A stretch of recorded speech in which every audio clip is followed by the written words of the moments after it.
Hi friends, நீங்களாம் நல்லா இருக்கீங்க நம்புறேன்.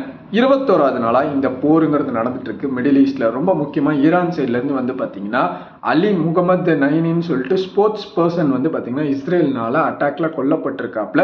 இன்னொரு சைடு வந்து பாத்தீங்கன்னா ஈரான் வந்து அமெரிக்காவோட சுட்டு வீழ்த்தப்படாத ஜெட்டுன்னு சொல்லிட்டு இருக்கக்கூடிய F-35ங்கிற விமானத்தை வந்து பாத்தீங்கன்னா ஈரான் வந்து சுட்டு வீழ்த்தி இருக்காங்க. ப்ரிசைஸா வந்து பாத்தீங்கன்னா தாக்குதல்ங்கிறது நடந்திருக்கு. ரொம்ப முக்கியமா வந்து புது தொழில்நுட்பத்தையே வந்து பாத்தீங்கன்னா passive infra sensored technology use பண்ணி தான் வந்து பார்த்தீங்கன்னா இவங்க இந்த ஜெட்டை வந்து சுட்டு வீழ்த்தி இருக்காங்க.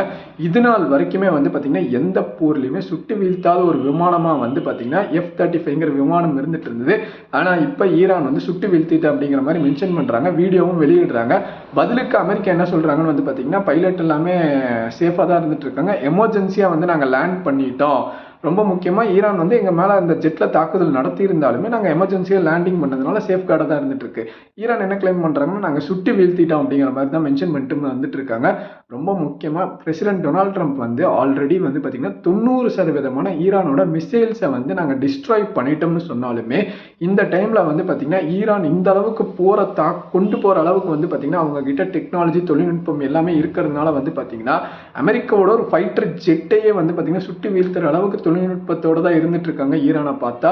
இன்னொரு சைடில் வந்து பார்த்தீங்கன்னா அமெரிக்காவோட எனர்ஜி செக்ரட்டரி என்ன சொல்றாரு வந்து பார்த்தீங்கன்னா இந்த தேக்கம் அடைஞ்சிருக்கு பார்த்தீங்களா எண்ணெய், ஈரானோட எண்ணெய் மேலே சாங்ஷன்ஸ் விதிச்சிருந்தாங்க. 140 பில்லியன் பேரல்ஸ் வந்து பார்த்தீங்கன்னா கடலில் தேக்கம் அடைஞ்சிருந்துட்டு இருக்கு.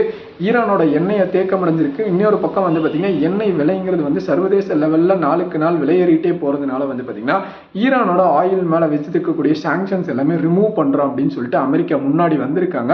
இன்னொரு பக்கம் வந்து பார்த்தீங்கன்னா ரொம்ப முக்கியமாக அமெரிக்கா வந்து இந்த மிடில் ஈஸ்டில் நடக்கக்கூடிய இந்த பிரச்சனைனால வந்து பார்த்தீங்கன்னா அவங்க வந்து பார்த்தீங்கன்னா மிலிட்ரி விஷயங்கள் சம்மந்தப்பட்ட மிசைல்ஸு, ரேடாரு, சென்சார் இதெல்லாம் பாதிக்கப்பட்டிருக்கு பார்த்தீங்கன்னா மிடில் ஈஸ்டில்.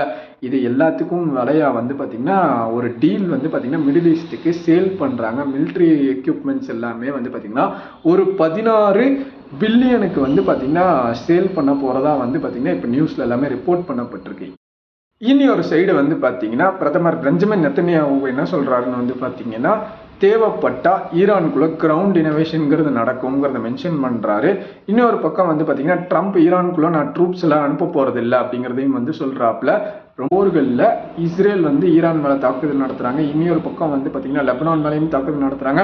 ஈரான் வந்து பார்த்தீங்கன்னா பதிலுக்கு இஸ்ரேல் மேலேயும் தாக்குதல் நடத்துறாங்க. மிடில் ஈஸ்ட் இருக்கக்கூடிய மற்ற நாடுகள் மேலேயுமே வந்து பார்த்தீங்கன்னா அமெரிக்காவோட ஏர் பேஸ், மிலிட்ரி பேஸ் இதெல்லாம் எங்கெங்க இருக்கோ அது மேலேயும் தாக்குதலுங்கிறது சரமாரியாக நடந்துட்டு தான் இருந்துட்டு இருக்கு இப்போ இருக்கக்கூடிய சூழ்நிலையில.